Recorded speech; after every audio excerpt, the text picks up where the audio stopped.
Hey guys, and welcome to our journey tonight. Imagine for a moment that you are standing in a cobbled square in a German city. The year is 1614. The air is thick with the smell of wood smoke, damp wool, and the faint, ever-present hint of poor sanitation.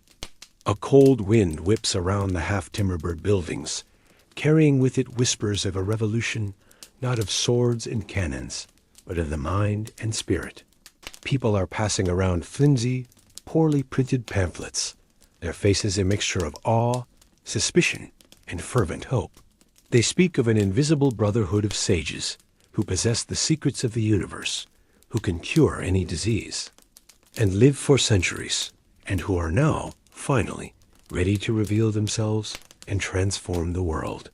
You are a scholar, a physician, perhaps just a curious merchant, and you've managed to get your hands on one of these documents. The ink is still slightly tacky. As you begin to read, you feel a thrill of something profound and dangerous. In an age of brutal religious warfare, plague, and superstition, the promise of a hidden, benevolent order is almost too good to be true. And let's be honest, in the real 17th century, with your modern sensibilities and immune system, you probably wouldn't survive this. The sheer lack of decent Wi-Fi would be the first trial. So before you get properly comfortable, take a moment to like the video and subscribe to the channel, but only if you genuinely enjoy what we do here. We'd also love to see where and when you're tuning in from, so feel free to post your city and local time in the comments below. It is always a quiet joy to see our little community stretching across the quiet hours of the globe. Now, dim your lights, maybe turn on a fan for some gentle ambient hum, and let's settle in for tonight's drift. You smooth the rough paper of the pamphlet on a worn wooden table in your study. The candlelight flickers, making the shadows dance like nervous spirits in the corners of the room. The document is titled Fama Fraternitatis Rosicrucis, or Rumor of the Brotherhood of the Rosy Cross. The text is dense, the German a little archaic, but the message is electrifying. It speaks of a man, a Father C.R., later identified as Christian Rosicrucian, who traveled the world, learned the secret arts of the East, and returned to Germany to found a secret society dedicated to healing the sick for free and advancing human knowledge. This is, by any measure, a bombshell. The established powers, the church, the state, the universities, thrive on controlling information. An invisible, benevolent supergroup operating outside their purview is a direct challenge to their entire world order. You read on, your heart thumping a little faster. The pamphlet describes the discovery of Rosicrucian's tomb, perfectly preserved 120 years after his death in 1484. The tomb is a microcosm of the universe, a seven-sided vault filled with esoteric symbols, mysterious artifacts, and books containing all the knowledge the Brotherhood had accumulated. One of these books is the Book T, which is described as the most precious treasure next to the Bible. The whole story is designed to inspire awe and a burning desire to know more. It's the 17th century equivalent of a viral marketing campaign, except instead of selling a new phone, it's selling a new reality. The text ends with an open invitation. Any learned and spiritual person who wishes to join this august fraternity should make their desire known through printed works. The brothers, being able to perceive the hearts and minds of all, would then make contact. You lean back in your chair, the wood creaking in the quiet room. Is this real? Could such a group truly exist, hidden in plain sight? Or is it a prank, a clever satire aimed at the era's obsession with alchemy and secret knowledge? The questions buzz in your mind like trapped moths. The world outside your window is one of deep division and violence. The 30 Years' War, one of the most destructive conflicts in European history, is just around the corner, ready to tear the German lands apart. It's a well-known historical fact that this period was one of intense social and religious upheaval, making fertile ground for radical new ideas. The promise of a secret society aiming to bring about a universal and general reformation of the whole wide world. Would have been an intoxicating antidote to the chaos. You find yourself rereading the part about the tomb. A vault that remains hidden for over a century, only to be stumbled upon by the next generation of the order. Inside, an ever-shining lamp hangs from the ceiling, a perpetual light. This detail sticks with you. The idea of a lamp that never goes out was a common trope in ancient and medieval texts, often associated with the tombs of great heroes or magicians. It's a powerful symbol, but also a little convenient. It's like finding a treasure map where X marks a spot that just happens to be under your own floorboards. A strange and little-known fact from this era is the sheer volume of responses the pamphlets generated. Hundreds of people, from respected scholars to outright cranks, published their own pamphlets, either begging to join the Rosicrucians, furiously denouncing them as agents of the devil, or claiming they were already members. One particularly imaginative writer even published a parody suggesting the Rosicrucians achieved invisibility by smearing themselves with an ointment made from the fat of executed criminals and rare herbs.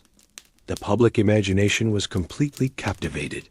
Historians still debate whether the authors of the original manifestos were surprised by the sheer scale and intensity of the public reaction they provoked.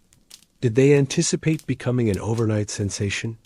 Or were they just a small group of thinkers who accidentally set off an intellectual firestorm? As you sit there, pamphlet in hand, you feel you are at the epicenter of that storm. You are a seeker, and the path has just appeared before you, shrouded in mist and mystery. The first step is to understand the man at the center of it all, the enigmatic Father Christian Rosicrucian. The flame of your candle gutters, and you pull your cloak tighter around your shoulders. The name Christian Rosicrucian, Christian Rose Cross echoes in your mind. It seems almost too perfect, too symbolic. A name that combines the central figure of Christianity with the ancient pagan symbol of the rose. Is this a real person's name, or a carefully constructed allegory? The Fama provides a biography, and as you trace the story with your finger, you try to imagine his life. He was born in 1378 to a noble but poor German family. A classic start for any hero's journey, humble origins, hinting at future greatness.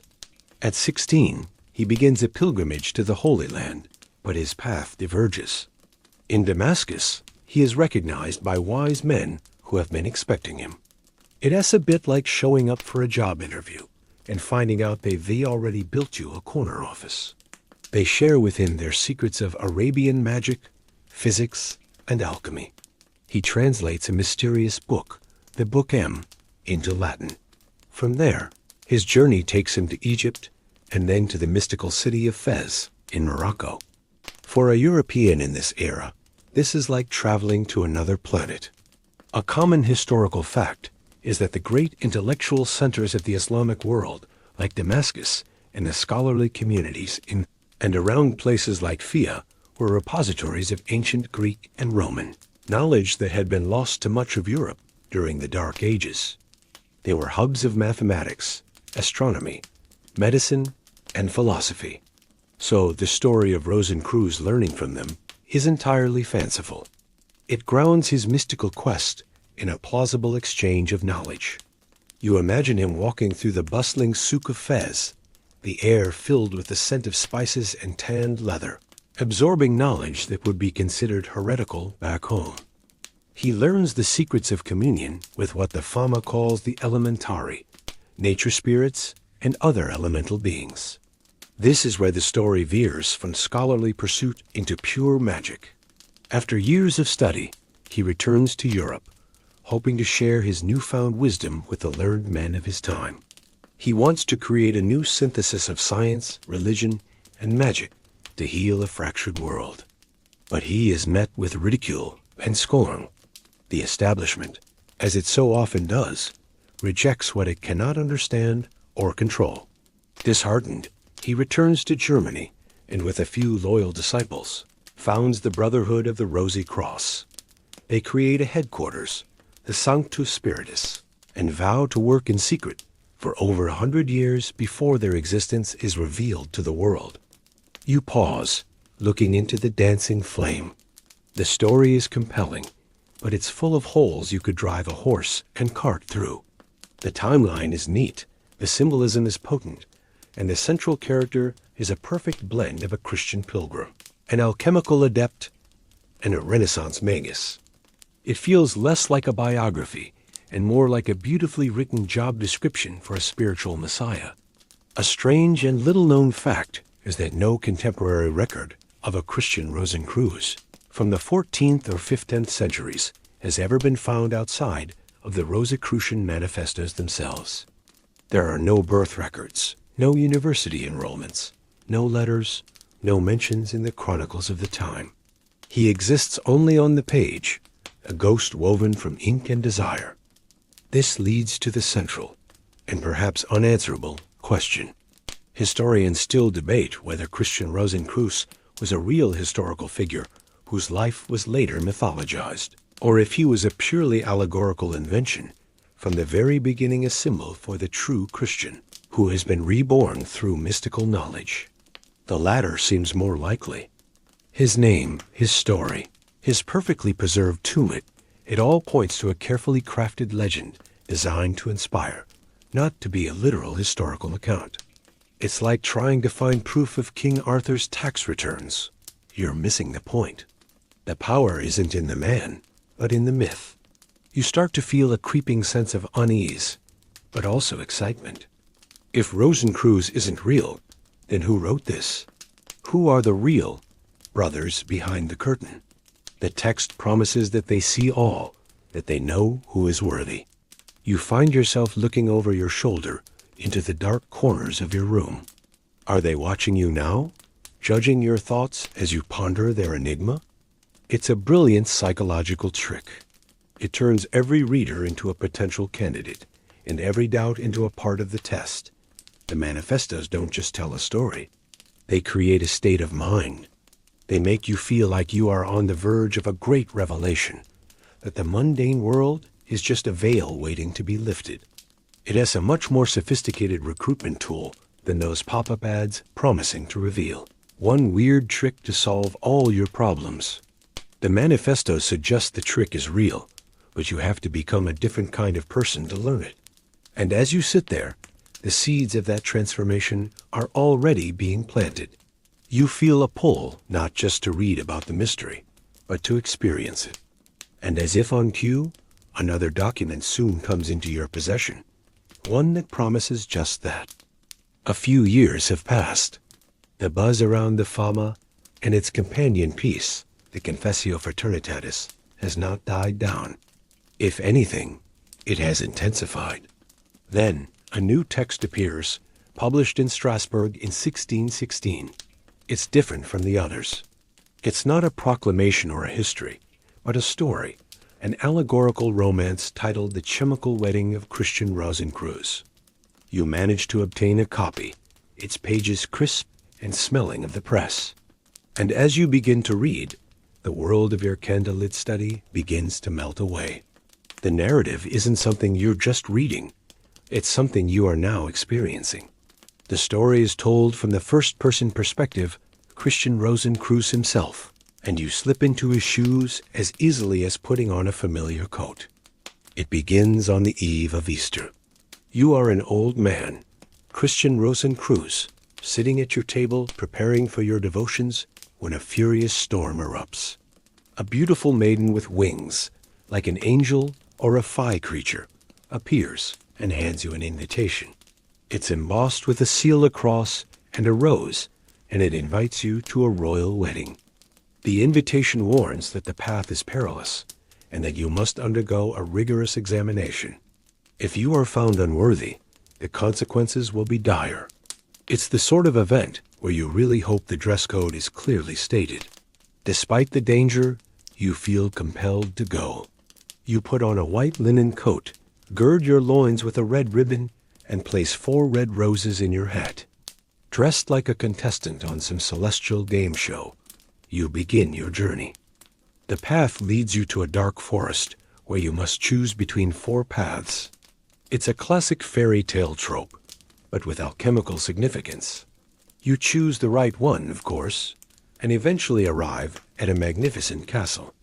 The gates open, and you are welcomed into a world of strange wonders and strict protocols. You are joined by hundreds of other guests, all vying for a place at this mysterious wedding. The atmosphere is a mixture of a high-stakes academic conference and a reality TV competition. People are bragging about their esoteric knowledge, showing off magical trinkets, and generally trying to one-up each other. You, however, remain humble and observant. The tests begin. You and the other guests are weighed on a giant set of scales, not your physical weight, but your spiritual and moral worth. Most are found wanting and are unceremoniously ejected from the castle in disgrace. You naturally pass the test.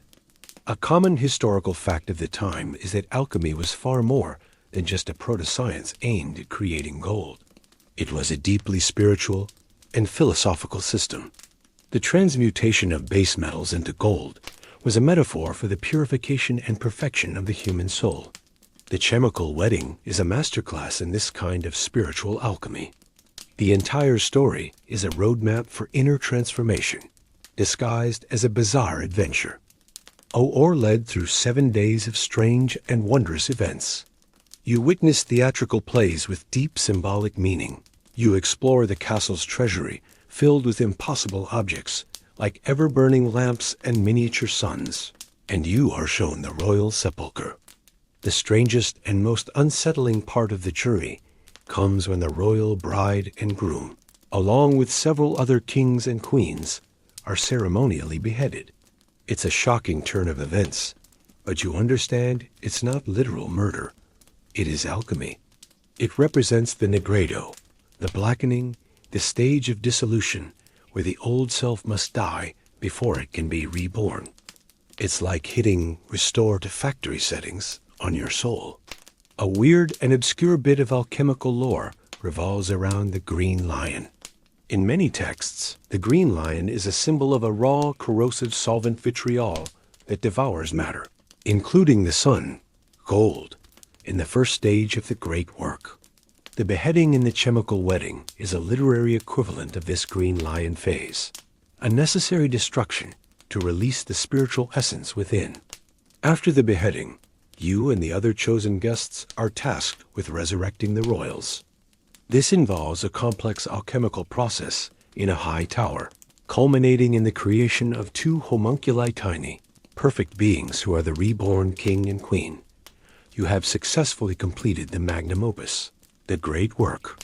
You are knighted as a Knight of the Golden Stone and take an oath of secrecy. You are now part of the inner circle. Historians still debate the true authorship of the chemical wedding. While it was published anonymously, the German theologian Johann Valentin Andrea later claimed, somewhat coyly, to have written it as a youthful folly, a form of satire. Yet the text is so rich, so complex, and so spiritually coherent that many feel it couldn't possibly be a mere joke. Was Andrea the sole author? Was he part of a group? Or was he covering his tracks to avoid persecution?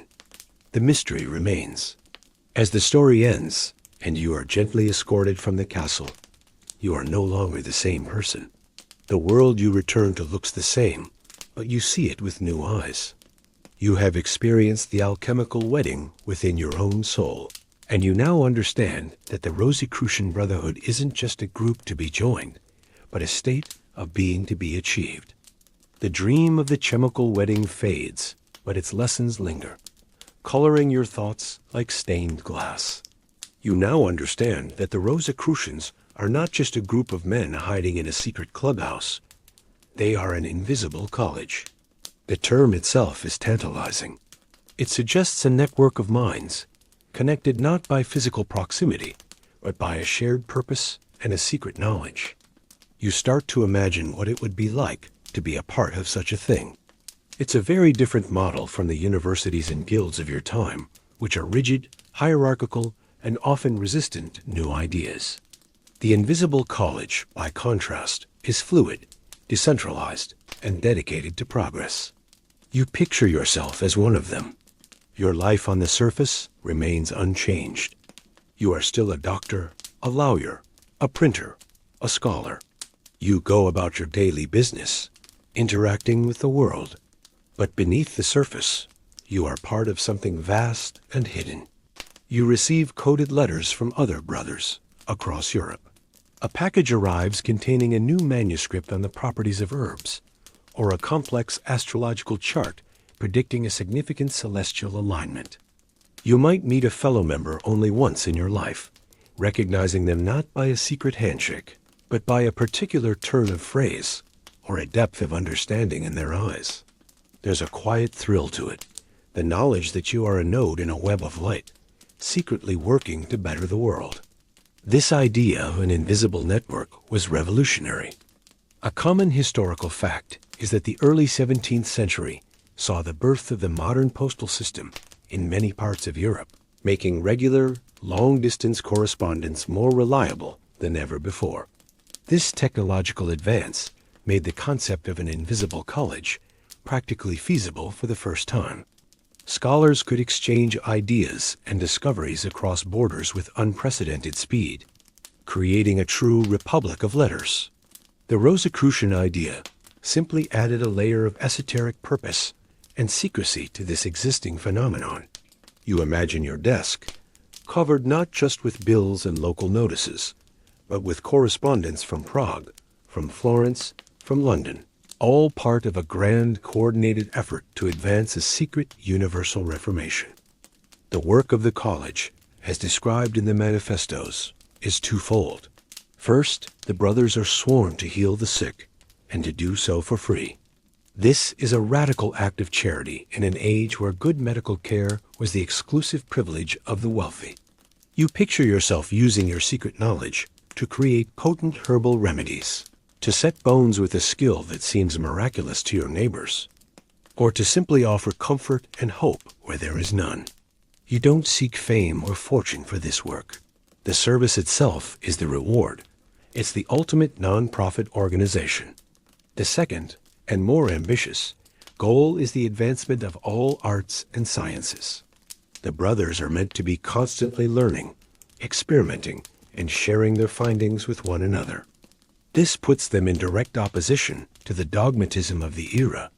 You might be secretly studying astronomy, even if it contradicts the Church's geocentric model of the universe. You might be performing chemical experiments that straddle the line between science and magic. You are part of a secret underground research and development team for humanity itself. It's like a benevolent 17th century version of an anonymous online collective, using its shared knowledge to solve the world's problems.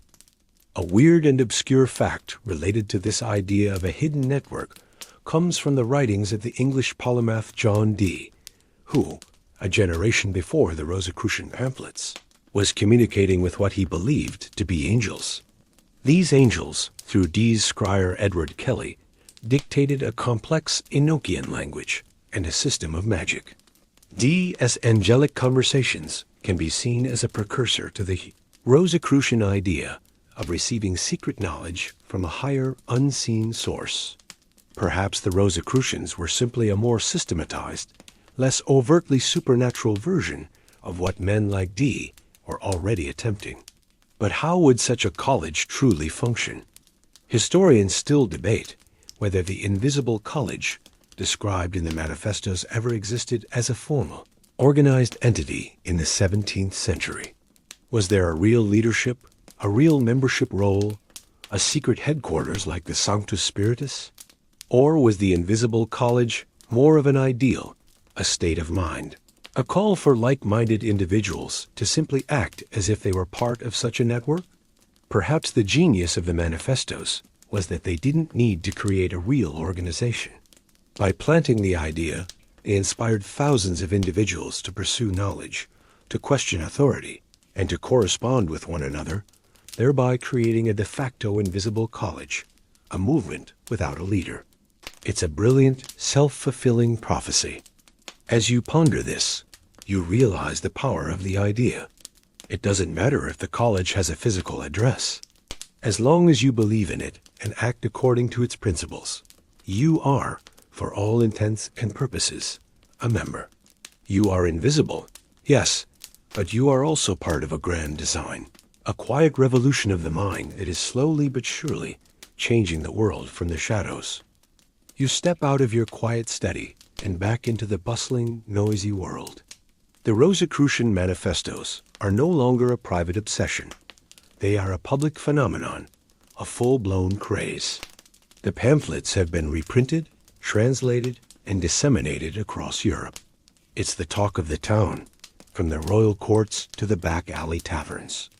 And the reaction is anything but uniform.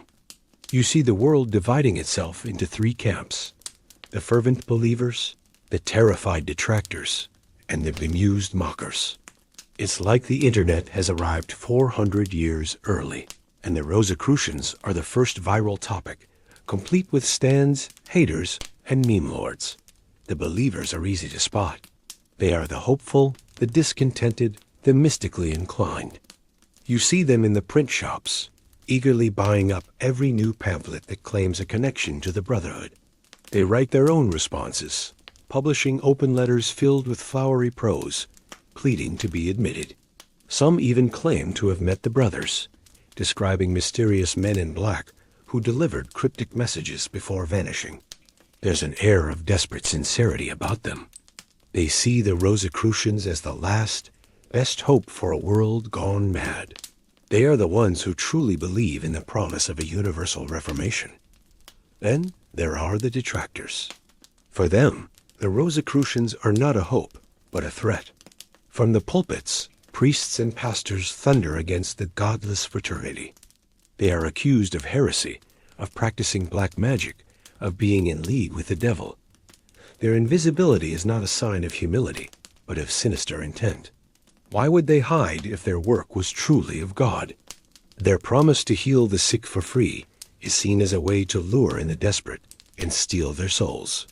You see pamphlets depicting Rosicrucians with horns and tails, brewing potions in cauldrons alongside demons.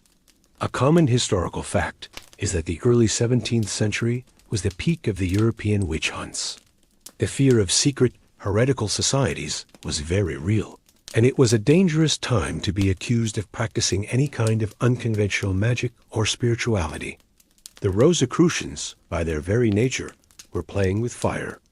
And finally, you have the mockers. To them, the whole affair is a grand comedy. Satirists and playwrights have a field day. They publish parody pamphlets with ridiculous titles like The Brotherhood of the Blustering Braggarts, or a loud warning from the Society of the Rosy Nose. They mock the pomposity of the manifestos and the gullibility of those who believe in them. You might see a troupe of actors in the market square performing a short, slapstick play where a fool tries to become a Rosicrucian by talking to his cabbage, believing it to be a nature spirit. It's the 17th century equivalent of a viral takedown video. One particularly famous joke that circulates is that the Rosicrucians are so easy to find. You just have to go to the nearest wall and wait for one of them to walk through it. You witness this public war of words firsthand. One day, posters appear overnight on the walls of a major city like Paris, signed by the Rosicrucians, announcing their presence. The city is thrown into a panic. The next day, new posters appear, denouncing the first set as a fraud. No one knows what to believe. A weird and obscure fact is that this affair of the placards in Paris in 1623 caused a genuine social panic. People were reportedly afraid to leave their homes, believing that invisible Rosicrucians could spirit them away or read their innermost thoughts. It was a moment of mass hysteria, fueled entirely by rumor and print. Amidst this chaos, you try to maintain your scholarly composure. You collect the pamphlets from all sides, the earnest pleas, the furious condemnations, the witty satires. You are building a complete picture of the phenomenon. Historians still debate the identity of the group.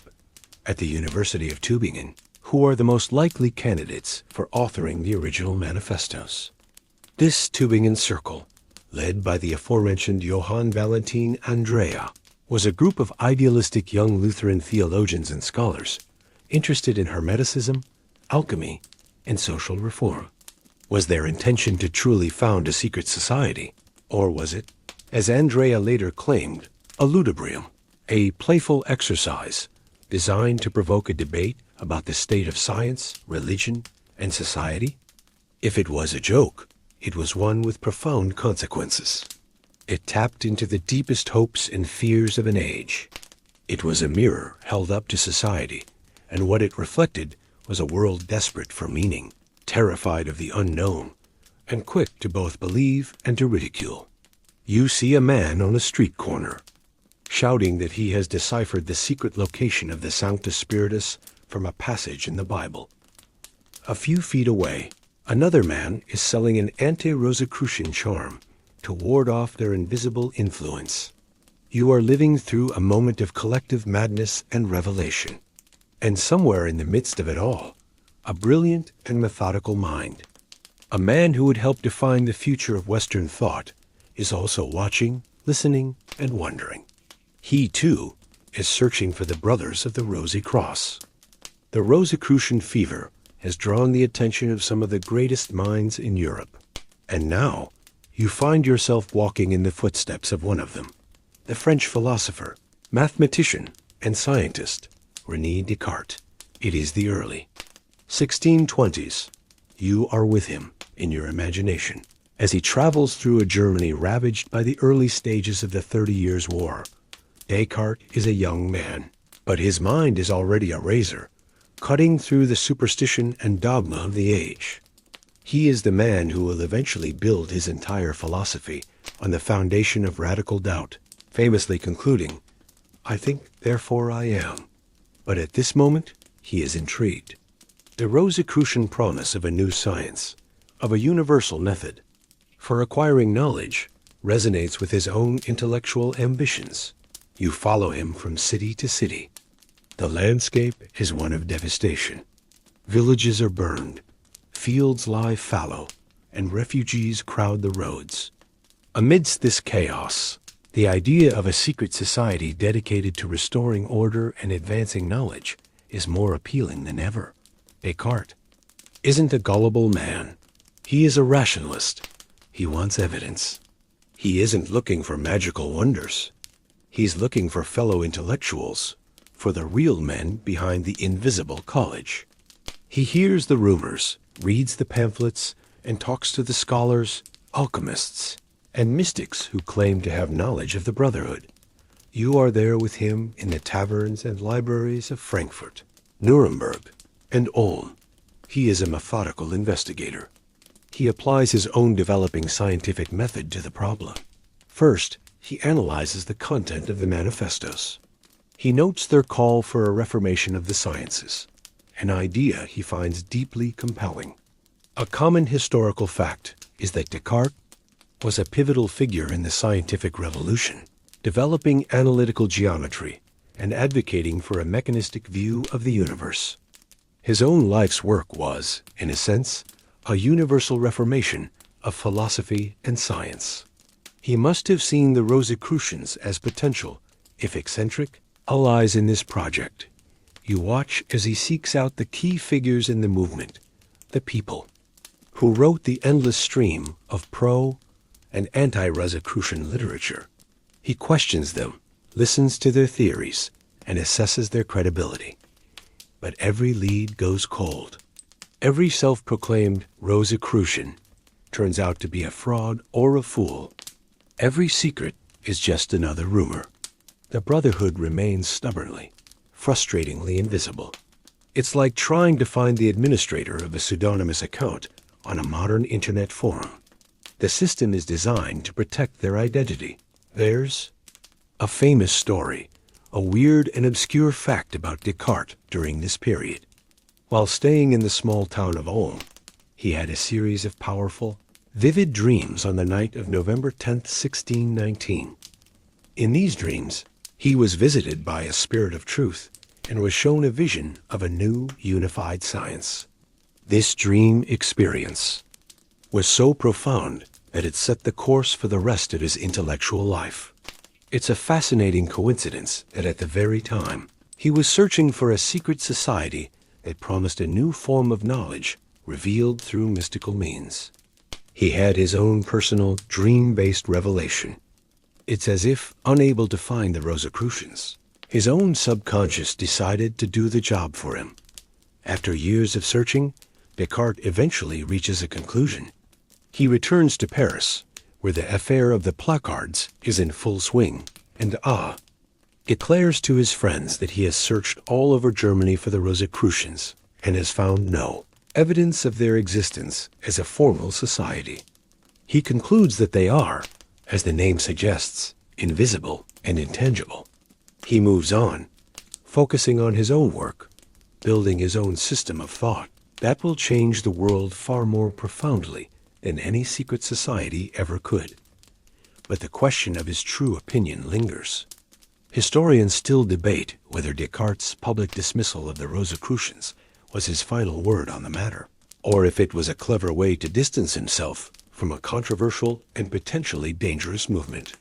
Some scholars suggest that, while he rejected the existence of an actual organized brotherhood, he was deeply influenced by the ideas of the manifestos, the call for a new method, the emphasis on mathematics, the goal of a universal science.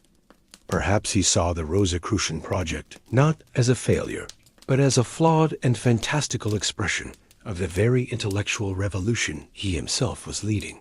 He didn't need to join the invisible college because he was, in effect, founding his own. Your journey with Descartes ends not with a grand discovery, but with a quiet, rational conclusion. The Rosicrucians cannot be found in the world because they are an idea, not a group. But as you leave the continent and cross the English Channel, you find that in a different land, the idea is beginning to take on a very different and very tangible form. The intellectual winds have carried the Rosicrucian mystery across the water to England. The atmosphere here is different from the war-torn German states or the febrile excitement of Paris. Here, in the mid-17th century, the ideas take root among a different sort of person, the antiquarian, the gentleman scholar, the early experimental scientist. You find yourself in the quiet, wood-paneled study of a man named Elias Ashmole. The room is a testament to a restless and curious mind.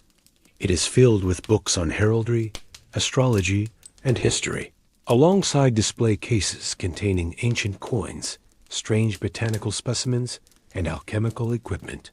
Ashmole is a fascinating figure, a royalist, a lawyer, a founding member of the Royal Society, and a man deeply obsessed with the esoteric. Ashmole is a collector, not just of objects, but of knowledge. He spends years painstakingly transcribing alchemical texts, creating a huge compendium called the Theatrum Chemicum Britannicum. For him, alchemy and the emerging scientific method are not in opposition. They are two sides of the same coin, two ways of trying to understand the secrets of God's creation. He is exactly the sort of person the original Rosicrucian manifestos were written for. You watch as he pores over the Fama and the Confessio, not with the frantic energy of the German pamphleteers, but with the patient, meticulous focus of a true scholar. He is convinced of their reality, and he believes that the tradition has been secretly passed down in England. His circle of friends and correspondence reads like a who's who of 17th century English esotericism. There's the astrologer William Lilly, the alchemist William Backhouse, and the physician and philosopher Thomas Brown, who wrote about the Rosicrucians in his own work. This is the English Invisible College, and it's far less invisible than its German counterpart. They meet, they correspond, they share manuscripts. A common historical fact is that the founding of the Royal Society in London in 1660, of which Ashmole was a part, grew out of earlier informal meetings of natural philosophers. This group, sometimes called the Invisible College, was dedicated to the new experimental science championed by Francis Bacon. It's a direct echo of the Rosicrucian ideal, but stripped of its overt mysticism and focused on empirical evidence. Line between science and the occult is still very blurry. You see Ashmole conducting chemical experiments one day and casting complex astrological charts the next. For him, there is no contradiction. This is a holistic search for knowledge. A particularly weird and obscure fact is that Elias Ashmole's mentor in alchemy, William Backhouse, fell gravely ill in 1653, and, believing he was on his deathbed, decided to pass on the ultimate secret of the philosopher's stone to Ashmole. He declared Ashmole his son in the alchemical tradition and imparted the great secret. However, Backhouse then unexpectedly recovered from his illness, which must have made for some slightly awkward conversations afterward. So, about that. Ultimate secret of the universe, I told you. Let's just keep that between us for now. It is in this context that Ashmole's life takes a significant turn. On October 16, 1646, he writes in his diary a simple but momentous entry. 4:30 p.m. I was made a Freemason at Warrington in Lancashire. This is one of the earliest verifiable records of a man being initiated into a Masonic lodge in England, for reasons other than being a literal working stonemason. He was a speculative mason, and here, in this quiet diary entry, a crucial link in our story is forged. Ashmole, the Rosicrucian enthusiast and alchemist, is now also a Freemason. He sees a deep connection between the two traditions. He believes that the wisdom of the Rosicrucians is preserved and transmitted through the symbolism and fellowship of the Masonic lodges. Historians still debate the extent of the actual historical connection between early Rosicrucianism and the thing. Development of speculative Freemasonry. Was Freemasonry a direct inheritor of the Rosicrucian tradition, as Ashmole seemed to believe? Or did the two movements simply grow from the same soil of 17th century Hermeticism and interest in secret societies, sharing symbols and ideas without a direct lineage? It's a classic chicken and egg problem of esoteric history. Did the Rosicrucians lay the egg that hatched into Freemasonry, or did they both just happen to be birds of a similar feather? As you leave Ashmole's study, you feel the story shifting. The initial Rosicrucian impulse, the wild, chaotic, public explosion of the manifestos. Over. The mystery is now going underground, becoming more structured, more discreet. It is being absorbed into other currents of thought. The idea is no longer a rumor shouted in the streets, but a secret whispered in the tiled privacy of the lodge. The rose is finding a new home, entwined around the square and compass of a new and even more enduring brotherhood. The enigma hasn't been solved. It has simply found a new vessel. You drift forward in time, leaving the damp intellectual climate of 17th century England behind. The world is changing. The Enlightenment is in full swing, championing reason, skepticism, and a clockwork universe. The age of alchemy and magic seems to be fading into the past, a relic of a more superstitious time. And yet the Rosicrucian enigma persists. It doesn't die. It hibernates. And now, in the latter half of the 18th century, it reawakens. And it does so back in Germany, the land of its birth. But this is not the Rosicrucianism of the original manifestos. This is something new, more organized, more hierarchical, and deeply intertwined with the high-degree Freemasonry that has become fashionable among the European aristocracy. This is the era of the Golden and Rosy Cross, Gold und Rosenkreuzer. Find yourself in a lavishly decorated Masonic lodge in Berlin. The air is thick with expensive incense and beeswax candle smoke. The men here are not humble scholars or radical reformers. They are princes, dukes, high-ranking government officials, and military officers. They are dressed in elaborate aprons and sashes, their chests adorned with glittering jewels. This is esotericism as an elite club. The movement was founded in the 1750s and claimed to be the one true heir to the original Rosicrucian Brotherhood, possessing all their secrets. It was structured into a strict 9-degree system, reminiscent of Masonic rites. To join, one had to already be a Master Mason. It was essentially a postgraduate course in Masonic mysticism. You watch as a new candidate is initiated. The ceremony is solemn and theatrical. He is blindfolded, led through a series of symbolic trials, and made to swear fearsome oaths of secrecy. The teachings of the order are revealed to him slowly as he progresses through the degrees. A chirical fact of this period is the proliferation of so-called high-degree or side Masonic systems. The basic 3 degrees of craft masonry were often seen as just the beginning, and numerous rites were created that offered further degrees, sometimes numbering in the dozens, each with its own elaborate ritual and philosophical teachings. The Golden and Rosy Cross was one of the most influential and prestigious of these systems. The core of their work was practical, laboratory alchemy. This wasn't just a metaphor for spiritual purification anymore. These men were actively trying to transmute metals and create the elixir of life. You can picture their secret laboratories, hidden in the basements of palaces and estates, filled with alembics, crucibles, and arcane furnaces. They were chasing the same dreams as the alchemists of old, but with the resources of the European elite at their disposal. They had their own unknown superiors, mysterious leaders who allegedly guided the order from the shadows, sending out instructions and receiving reports from the various circles. It's a much more formal structure than the vague "we'll find you" promise of the original manifestos. This is Rosicrucianism with a corporate flowchart.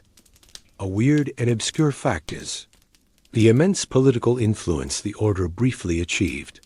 Its most famous member was King Frederick William II of Prussia, who ascended to the throne in 1786. The king was a true believer, and for a time, key members of the Golden and Rosy Cross became his most trusted advisors. They influenced policy, secured government appointments for their members, and promoted a conservative anti-enlightenment agenda.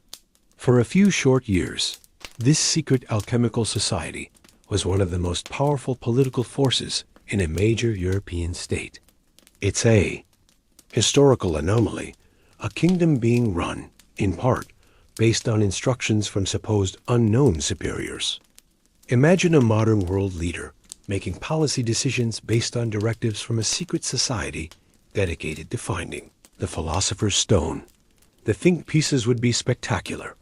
However, their influence was short-lived. Their internal politics were rife with jealousy and power struggles.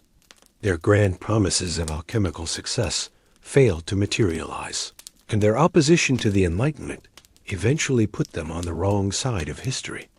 The order fell into decline and was officially suppressed in Prussia by the end of the 1780s. Historians still debate the true nature of the unknown superiors of the Golden and Rosy Cross. Were they real, hidden masters of the esoteric arts, as the members believed? Or were they a clever invention by the order's foundersmen, like Johann Christoph von Wollner and Hans Rudolf von Bischofwerder, to maintain control and lend an aura of ancient authority to their new creation? The evidence points strongly to the latter. The unknown superiors were likely a magnificent and highly effective bluff. As you witness the collapse of this powerful but brittle organization, you see a recurring pattern. The Rosicrucian idea, whenever it tries to become a concrete, worldly power, seems to burn itself out. Its strength lies in its invisibility, its status as a myth or an ideal. When it gets tangled up in politics and the egos of powerful men, it loses its magic. The Golden and Rosy Cross was a spectacular firework, but it quickly faded. Yet the embers of the Rosicrucian tradition remained, ready to be fanned into flame once more, and its deep, symbolic connection with Freemasonry would become a permanent feature of the esoteric landscape. The air in the 18th century Berlin Lodge dissipates, and you find yourself in a more timeless space. A conceptual lodge that could be anywhere in the Western world over the past few centuries. The connection between Rosicrucianism and Freemasonry is now firmly established, at least in the popular imagination and within the esoteric subculture itself. You are here to explore that connection, to walk the tiled floor of the lodge and see for yourself where the rose and the cross intersect with the square and the compass. You are dressed in the simple white apron of an entered apprentice, a newcomer to the Masonic mysteries. The room is a microcosm of the universe, rich with symbols. To the east, where the master of the lodge sits, is a symbol of the sun. To the west and south are symbols of the moon and the midday sun, representing the passage of time and the journey of a human life. The floor is a black and white checkerboard, representing the duality of existence, light and shadow, good and evil, joy and sorrow. A common historical fact is that Freemasonry uses architectural symbolism and the tools of a stonemason, the square, the compasses, the level, the plumb rule as allegorical guides for moral and spiritual development. A Mason is taught to build a better self using these tools to shape his character. The square teaches morality, the compasses teach self-restraint, and so on. You feel a sense of familiarity here. The atmosphere of a secret brotherhood, the use of allegory and symbol to teach profound truths, the idea of a progressive journey. Through degrees of enlightenment, it all echoes the Rosicrucian current you've been following. It's not a direct copy, but it feels like a kindred spirit. Many Masonic high-degree systems explicitly incorporated Rosicrucian themes. The most famous of these is the 18th degree of the ancient and accepted Scottish Rite, one of the most widespread Masonic systems in the world. This degree is called Knight of the Rosecroix. You imagine yourself undergoing the ceremony for this degree. The lodge room is transformed. It is draped in black, symbolizing darkness, grief, and the death of the old world. The central altar holds a simple wooden cross. The ceremony is a passion play, a symbolic journey through despair to find a new hope. You are searching for the lost word, a Masonic symbol for divine truth. At the climax of the ritual, the black drapes fall away to reveal a room of brilliant red. The cross on the altar now has a rose blooming at its center. The new word you are given is INRI, the inscription on Christ's cross.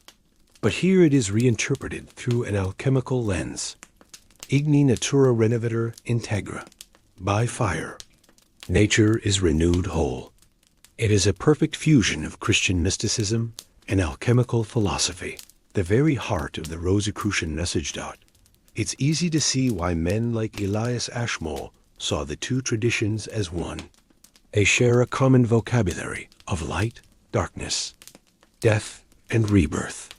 They are both concerned with building a better world by first building better individuals.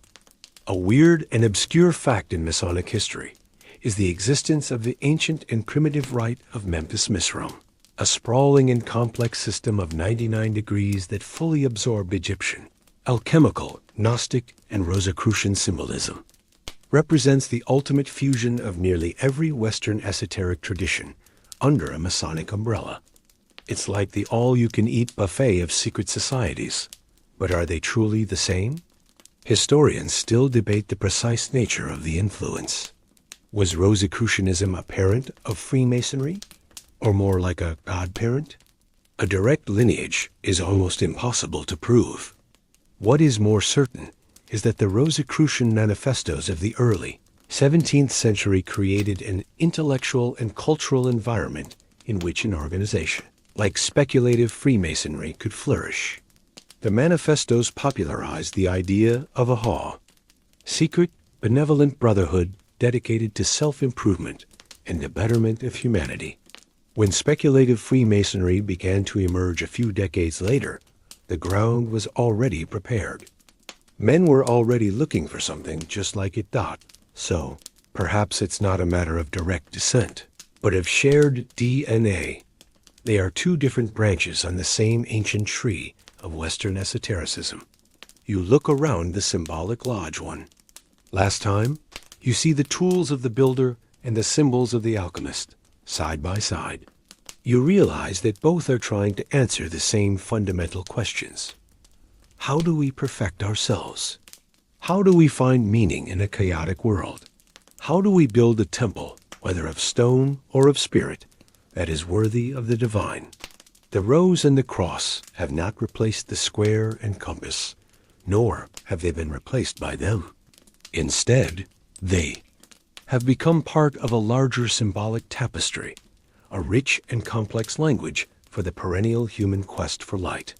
And as the 19th century dawns, that quest is about to take another, even more elaborate and magical turn. The 19th century is drawing to a close. The world is electrified, industrialized, and increasingly secular. Science seems to have triumphed, pushing mystery and magic to the fringes. But on these fringes, a powerful countercurrent is rising. It is an era of immense occult revival, a new flowering of spiritualism, theosophy, and ceremonial magic. And in this fertile ground, the Rosicrucian seed is about to sprout into its most colorful and complex form yet. You find yourself in Victorian London. In the year 1888, the air is a mix of coal smoke and fog, but you are about to step into a room filled with a very different kind of atmosphere. You are a neophyte, about to be initiated into the Hermetic. Order of the Golden Dawn. The Golden Dawn is not just another secret society. It is a magical university. It was founded by three high-ranking Freemasons, William Robert Woodman, William Wynne Westcott, and Samuel Little MacGregor Mathers, who claimed to have discovered a cipher manuscript written in code, which contained the skeletal rituals for a new magical order.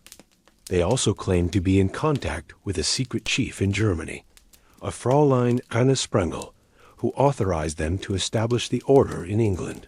It's that old unknown superiors trope again, updated for the Victorian era.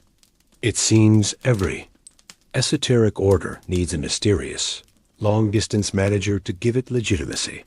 You stand before the door of the temple, nervous and expectant. You are blindfolded, a rope tied around your waist, and led into the hall. The ceremony is an intricate piece of theater. The officers of the temple are dressed as Egyptian gods. The floor is painted with complex diagrams. The air hums with chanted Hebrew names and incantations. This is a far cry from the quiet contemplation of the early Rosicrucian ideal or the moral allegories of Freemasonry. This is active, hands-on, ceremonial magic. The Golden Dawn's goal was nothing less than to synthesize every major branch of Va, Western esotericism, Rosicrucianism, Kabbalah, alchemy, tarot, astrology, Enochian magic into a single workable system for spiritual development and magical power. It was the grand unified theory of the occult.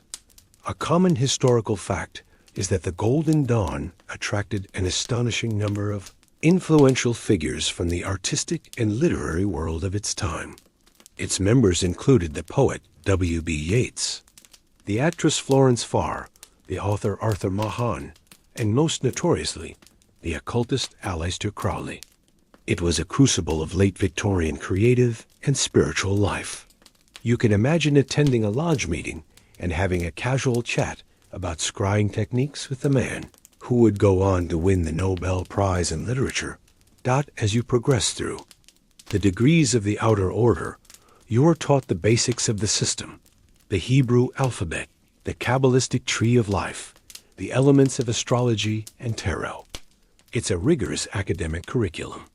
But to reach the heart of the order, you must pass into the inner order, the Rose Rubaiyat Aurea Crucis, the ruby rose and golden cross.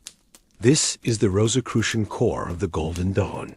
Here, the symbolism you've been tracing comes to its full fruition.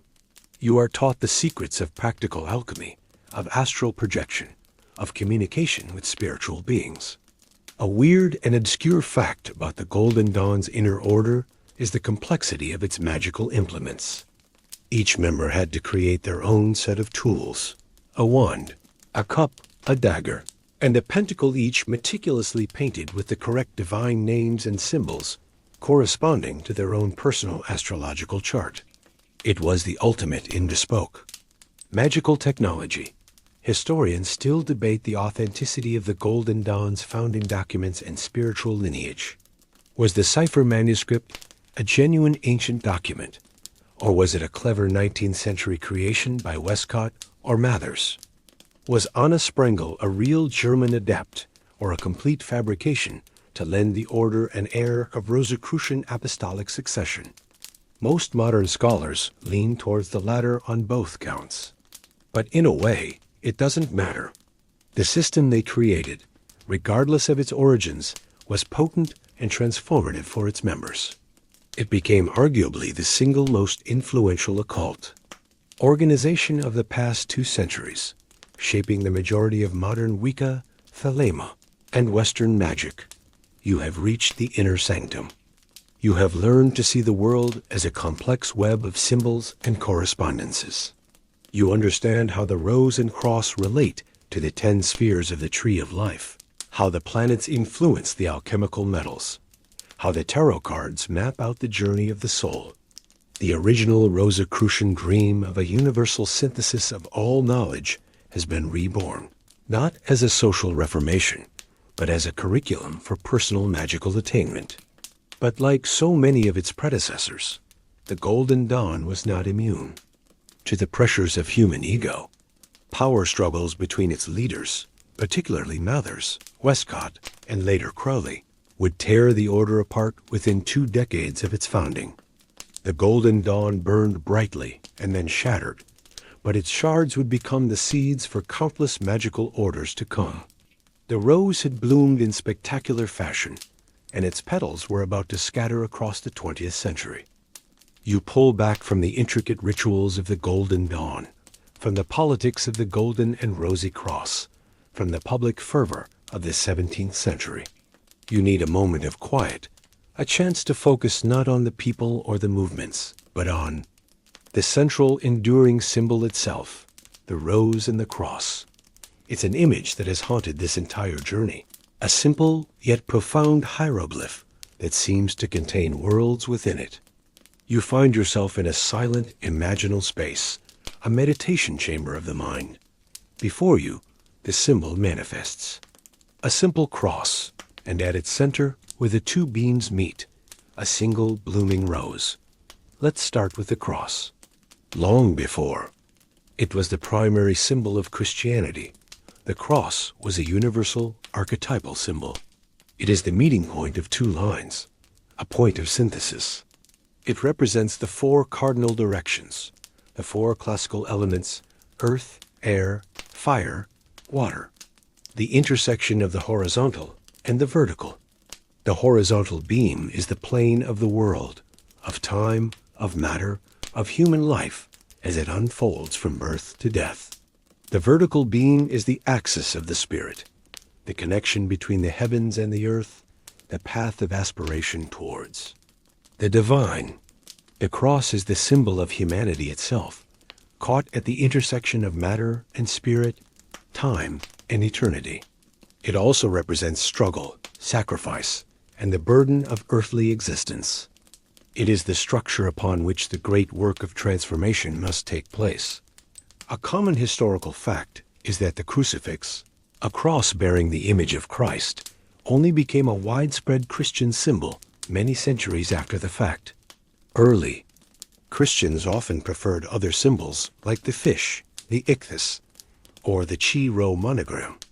The simple cross, as a symbol, has more ancient pagan roots, which is perhaps why it resonated so deeply with the syncretic minds of the Renaissance. Hermetic Consider the rose. It, too, is a symbol of immense complexity and antiquity. In the ancient world, it was associated with goddesses of love and beauty like Aphrodite and Venus. It represents beauty, secrecy, and the unfolding of potential. A bud becomes a flower, just as the human soul unfolds its spiritual potential. The petals unfurl from a central point, like the universe unfurling from a single source. Its color is significant, often red, for passion, desire, and blood, sacrifice, or white, for purity and innocence. The Rosicrucian rose is typically depicted as red, a weird and obscure fact in the language of flowers, which was hugely popular in the 19th century, but has much older roots, is the concept of sub rosa, or under the rose. In ancient Rome, a rose hung over a meeting table meant that everything said beneath it was confidential. The rose became a symbol of secrecy, a perfect emblem for a secret society. The brothers of the Rosy Cross were, by their very name, a secret brotherhood. Now you bring the two symbols together. You place the rose at the heart of the cross, at the point of intersection. The meaning deepens, becomes multifaceted. The rose, a symbol of life, beauty, and spirit, blooms on the cross, the symbol of death, suffering, and matter. It is a visual paradox. It suggests that out of suffering comes beauty, out of death comes new life, out of the material world springs. As spiritual, the rose redeems the cross. It is not just about enduring the suffering of the world, but about transforming it into something beautiful and divine.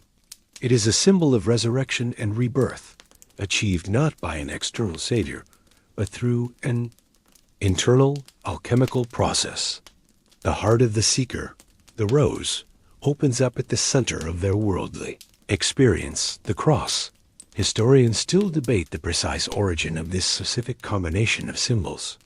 While both the rose and the cross were ancient symbols, their fusion into the rosy cross seems to be a specific product of the late Renaissance, first appearing in a major public way in the Rosicrucian manifestos.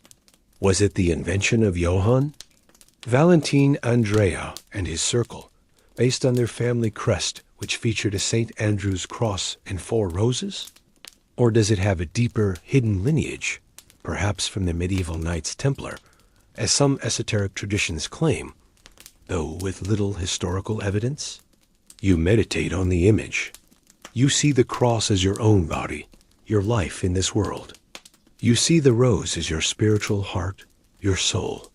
The Rosicrucian path, then, is the process of making that rose bloom. It's not about escaping the world, the cross, but about flowering within it. This is the central tenet, the core mystery that has been expressed in so many different ways throughout this journey, in the allegorical wedding, in the invisible college, in the alchemical laboratory, in the Masonic lodge, in the magical temple. It all comes back to this one potent image. It is a complete path of spiritual development condensed into a single elegant symbol. It is a promise that even in the midst of struggle and darkness, a divine beauty is waiting to unfold from the center of your own being. The enigma isn't a historical puzzle to be solved. It's a spiritual symbol to be lived. Having meditated on the central symbol, you now seek to understand the philosophical bedrock upon which the entire Rosicrucian edifice is built. It's not a single simple doctrine, but a rich stew of ancient and Renaissance ideas, a syncretic blend of different spiritual and philosophical currents. You find yourself in a vast allegorical library, like the one described in Rosicrucian's tomb. Each wing of the library is dedicated to one of the core tenets of the Rosicrucian worldview. You walk first into the wing dedicated to alchemy. This is the most famous and most misunderstood aspect of the tradition. The shelves are lined with cryptic texts filled with images of green lions, red kings, and white queens. A common historical fact is that many of the greatest scientific minds of the 16th and 17th centuries, including Sir Isaac Newton, were deeply invested in the study of alchemy. Newton spent more time writing about alchemy and theology than he did about physics and mathematics. For these thinkers, alchemy was a serious investigation into the nature of matter and spirit. As you know from the chemical wedding, the Rosicrucian, interest in alchemy was primarily spiritual. The goal was not to get rich quick by turning lead into gold, but to perfect the human soul. The lead was the base, ignorant, unrefined self. The gold was the enlightened, perfected, spiritually awakened self. The laboratory was the crucible of life experience, and the alchemist was the individual soul, actively working on its own transformation. It's the ultimate self-help program, just with more sulfur and mercury metaphors. Next, you move to the wing of the library dedicated to Gnosticism. Gnosticism was a diverse set of religious movements that flourished in the early Christian centuries. The shelves here contain strange gospels and cosmologies that were rejected by the Orthodox Church. A core Gnostic idea that resonates deeply with Rosicrucianism is the concept of gnosis, direct, personal, salvific knowledge of the divine. For the Gnostics, salvation didn't come from faith or blind obedience to a church, but from a personal, revelatory experience of spiritual truth. They believed that the material world was a flawed creation, a prison for the divine sparks of light that are trapped within certain human beings. The goal of life was to awaken to your true divine nature and escape the prison of matter. You can see the parallels immediately. The Rosicrucian call to awaken, the idea of a hidden elite group of knowers, the emphasis on secret knowledge, it's all deeply Gnostic in flavor. You wander into the section on Hermeticism. The central text here is the Corpus Hermeticum, a collection of writings attributed to a legendary Egyptian sage, Hermes Trismegistus, thrice greatest Hermes. These texts were rediscovered in Europe during the Renaissance and had a profound impact. A weird and obscure fact is that for a long time, these texts were believed to be of immense antiquity, predating even Moses and representing a pure, pristine form of ancient Egyptian wisdom.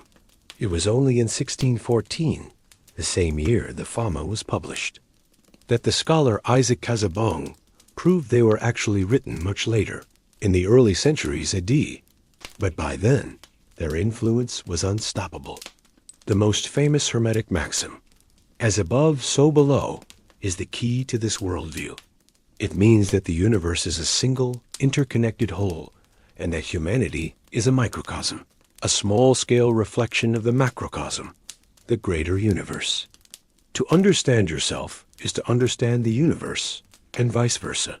This principle is the foundation for both astrology and magic, and it is absolutely central to the Rosicrucian project of creating a universal science.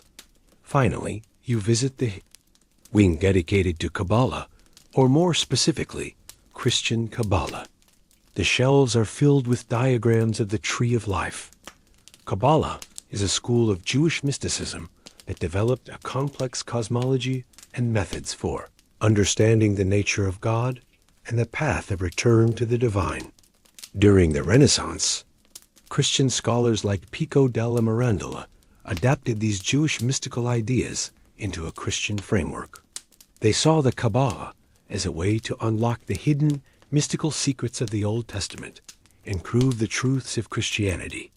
For the Rosicrucians, especially in later incarnations like the Golden Dawn, the Kabbalistic Tree of Life became the ultimate filing system, a map of consciousness and the universe upon which all other symbols astrological, alchemical, elemental could be placed. It provided the structure and the grammar for their grand synthesis. Historians still debate which of these currents was the most dominant in the original Rosicrucian formulation. Were the authors primarily Lutheran mystics using alchemical metaphors, as the Andrea connection suggests? Or were they more deeply influenced by the Hermetic Gnostic currents that were so popular among the more radical thinkers of the time? The answer is likely all of the above. Rosicrucianism is, by its very nature, a hybrid.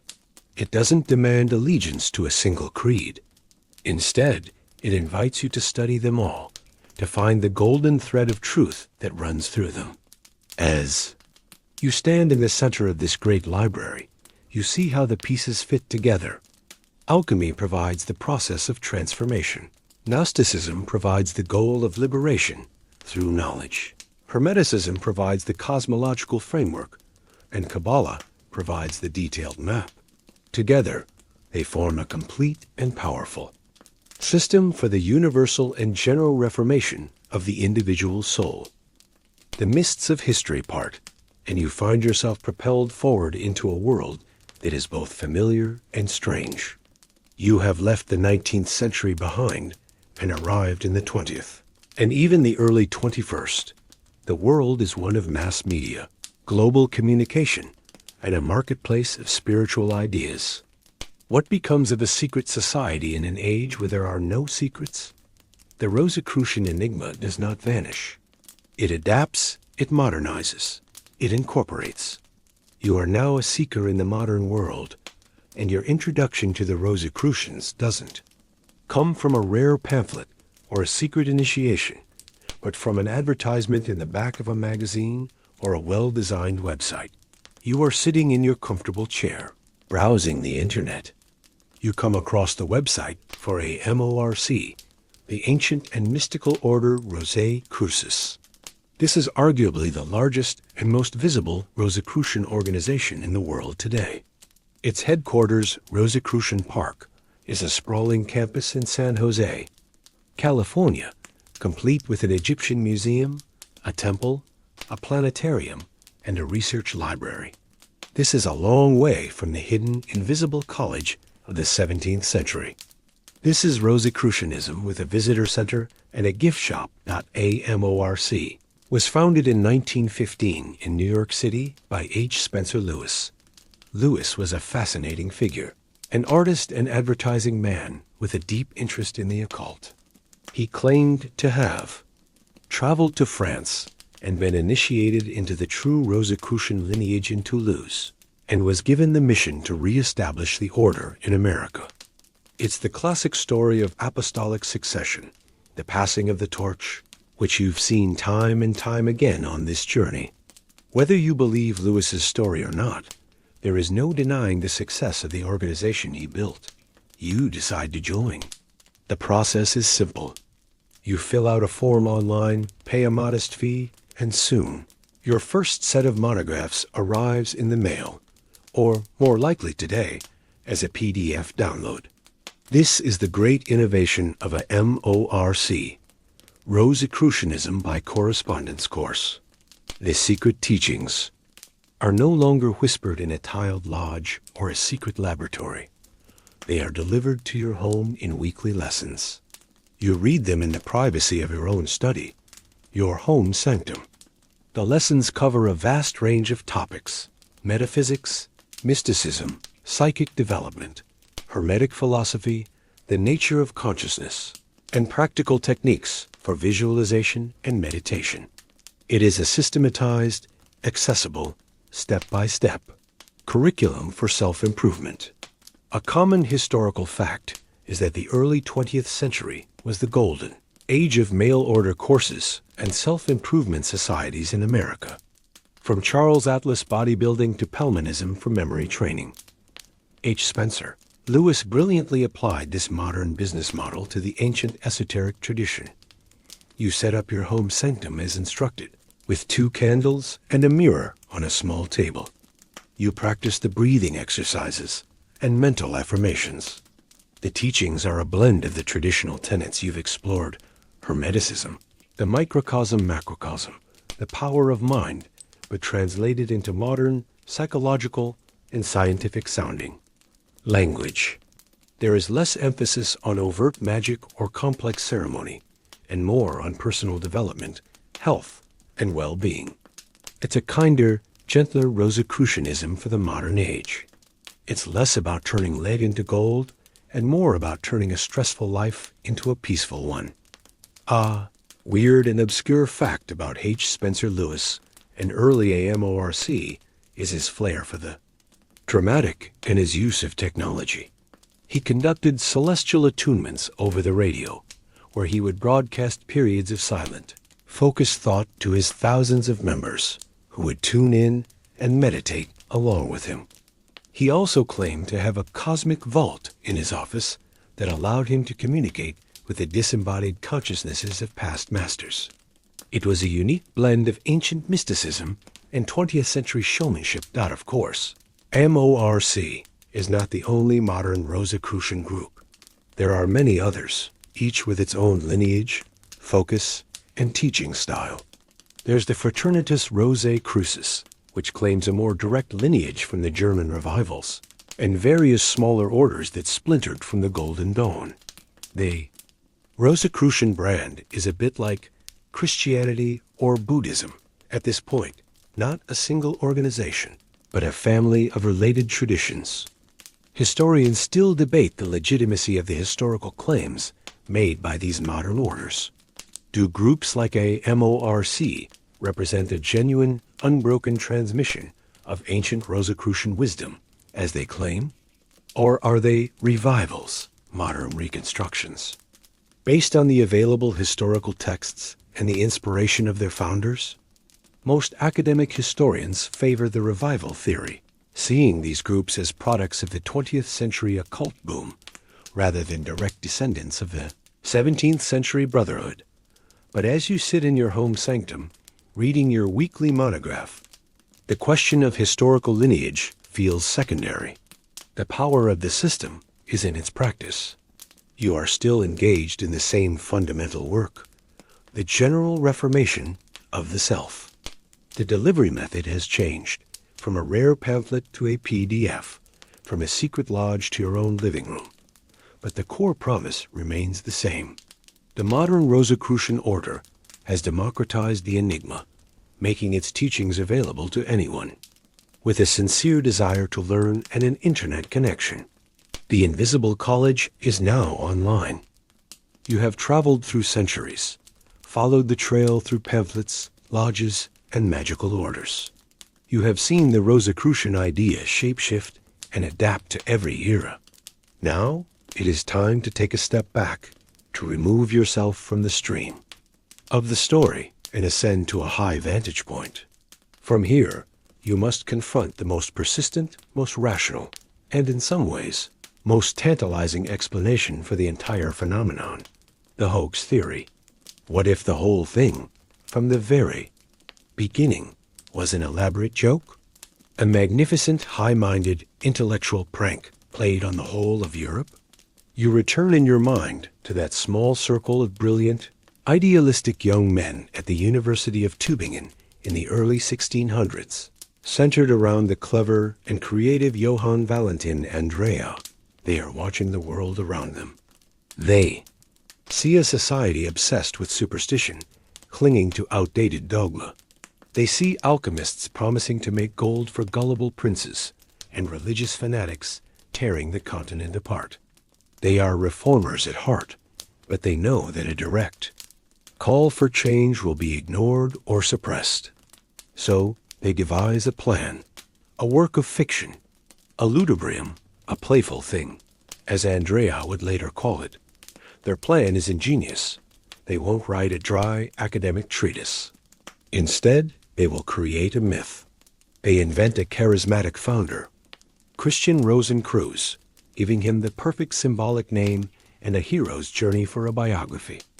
They invent a secret society, the Brotherhood of the Rosy Cross, making it the ideal organization that everyone would want to join, wise, benevolent, secret, and powerful. Then they write the manifestos, the fama, and the confessio, and release them into the world, not as fiction, but as fact.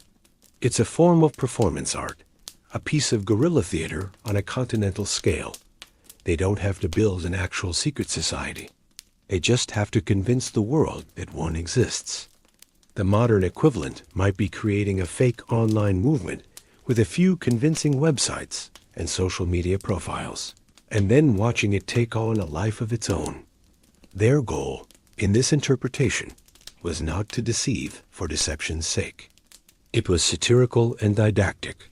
They were holding up a mirror to their age. By creating the perfect secret society, they were critiquing all the real, flawed institutions of their time, the corrupt church, the stagnant universities, the fraudulent esotericists. A common historical fact is that satire was a potent and often dangerous political tool in the 17th century. Authors often used allegory and anonymity to critique powerful figures and institutions without getting arrested or worse. The Rosicrucian manifestos can be read as the ultimate satire. And the public reaction? It was more than they could have ever dreamed. The hoax worked too well. Hundreds of people took them seriously, writing impassioned responses, begging to join the non-existent club. This torrent of responses was the real punchline of the joke. It revealed the deep spiritual hunger, and let's be honest, the profound gullibility of the era. The authors must have watched with a mixture of delight and horror as their little pranks spiraled out of control, causing a genuine social panic. It's like telling a ghost story so effectively that the entire town starts boarding up its windows. A weird and obscure fact is that Andrea himself, in his later writings, seemed to both confess to and distance himself from the whole affair. He wrote about a fraternity of the cross as a kind of failed, youthful project, almost like a college student admitting that the campus-wide scavenger hunt he organized got a little out of hand. And what of the chemical wedding? In this view, it was the masterpiece of the prank, written by Andrea alone. He claimed he wrote it as a young man. It wasn't a genuine alchemical allegory, but a parody of the genre, a fantastical romance designed to satirize the obscurantism and pomposity of alchemical literature. The fact that so many took it as a profound sacred text was the ultimate proof of his point. Historians still debate the hoax theory with great intensity. While the evidence pointing to Andrea and his circle is strong, and the interpretation of the manifestos as a ludibrium is compelling, it doesn't fully explain the depth, coherence, and enduring power of the ideas. Could a mere joke have inspired so many people for so long? Can something that began as a satire evolve into a genuine spiritual path? The line between a prank and a prophecy can be surprisingly thin. Perhaps the author's intentions were mixed. From the start, part satire, part serious proposal for reform, wrapped in a fictional package to make it more palatable and intriguing. As you consider this theory, you feel a strange sense of admiration for the original authors. If it was a hoax, it was the greatest hoax in the history of Western esotericism. A joke so powerful, it created its own reality. It spawned real movements, the Golden and Rosy Cross, the Societas Rosicruciana in Anglia, the Golden Dawn. All of them, in this view, are the offspring of a 17th century satire. They are all chasing the ghost of Christian Rosicrucian, a character invented by a group of clever young men in a German university town. The entire, vast 400-year-old tradition becomes a beautiful, intricate, and ultimately unintentional monument to the power of a single well-told lie. Or perhaps a well-told story. And sometimes, a story can be more true and more powerful than any literal fact. From the high, skeptical perch of the hoax theory, you now descend for one final look at the landscape of the Rosicrucian enigma. You have seen it as a historical event, a spiritual path, a social phenomenon, and a brilliant prank. Now you must consider its legacy. What is the enduring impact of this strange and persistent story? The answer, you realize, is not found in proving or disproving the existence of a 17th century brotherhood. The legacy of the Rosicrucians is the legacy of the questions they asked and the ideals they championed. Their primary legacy is the ideal of the invisible college. This idea that a community can be bound by shared knowledge and purpose, regardless of geography or institutional affiliation, has been profoundly influential. A common historical fact is that the Royal Society of London, a cornerstone of modern science, was initially referred to as the Invisible College. The Rosicrucian dream of a collaborative, borderless pursuit of knowledge prefigured and inspired the scientific communities of the Enlightenment and beyond. In a way, the entire global academic and scientific community today, connected by journals and the internet, is the ultimate realization of the invisible college. We just swapped the secret ciphers for peer-reviewed papers and the unknown superiors. For grant funding committees, another key part of their legacy is the ideal of a syncretic, universal spirituality. The Rosicrucians were pioneers of smashing together different traditions: Christian mysticism, alchemy, Hermetic philosophy, Kabbalah, to create a new whole. This impulse did not die out. It flourished in the occult revivals of the 19th and 20th centuries and is arguably the defining characteristic of much of modern, non-dogmatic spirituality. The popular idea that all paths lead to the top of the same mountain is a deeply Rosicrucian sentiment. They championed a personal, experiential approach to truth that stood in stark contrast to the rigid, faith-based systems of their time. This legacy lives on in every person who blends meditation from the East with philosophy from the West, or finds spiritual meaning in both a church and a forest grove. Then there is the sheer romantic power of the myth itself, the story of a secret brotherhood of enlightened masters, working behind the scenes to guide humanity, is an incredibly potent and durable archetype. It has echoed through literature and popular culture for centuries. From the mysterious adepts in Edward Bulwer Lytton's novels to the Jedi Knights of Star Wars, from the conspiracies in Umberto Eco's Foucault's Pendulum to Dan Brown's thrillers, the ghost of the Rosicrucians is everywhere. A weird and obscure fact is that some early Mormon leaders were deeply versed in Masonic and Hermetic traditions, and some scholars have pointed out parallels between the temple ceremonies of the latter day saints and the symbolic journeys found in Masonic and Rosicrucian initiation, suggesting a shared cultural and symbolic wellspring. The Rosicrucian story tapped into a deep human longing for hidden masters and a secret plan for the world. Historians still debate the overall impact of the Rosicrucian movement. Were they a progressive force, pushing for scientific advancement and religious tolerance? Or were they a reactionary force, promoting irrationalism, elitism, and conspiracy thinking? The answer is, frustratingly, both. The Rosicrucian current has inspired brilliant scientists and artists, but it has also fueled paranoid fantasies and given birth to elitist, sometimes politically dubious, secret societies. It is a double-edged sword, a source of both illumination and delusion. It is a powerful tool, and like any tool, it can be used to build or to break dot as you stand here at the end of your long journey. The mists of history begin to close in once more. You are left not with a neat solution, but with the enduring resonance of the enigma. Christian Rosencreutz's tomb, with its ever-burning lamp, was never a real place. It was a symbol of the human mind, a vault containing all the hidden knowledge and potential that lies dormant within us. The Rosicrucian manifestos were the key, or perhaps the map, to that inner vault. The ultimate secret they offered was not the philosopher's stone or the elixir of life. The secret was, and always has been, you. The secret is the potential for a rose of spiritual consciousness to bloom at the very center of your own human experience. The enigma was never about finding them. It was always about finding yourself. And so, the story of the rose and the cross dissolves back into the quiet hum of the room around you. The frantic energy of the pamphlet wars, the hushed whispers in the Masonic lodges, the grand theater of magical temples, all of it fades, leaving behind only the simple, potent image at its heart. A flower of life, looming on the structure of your own being.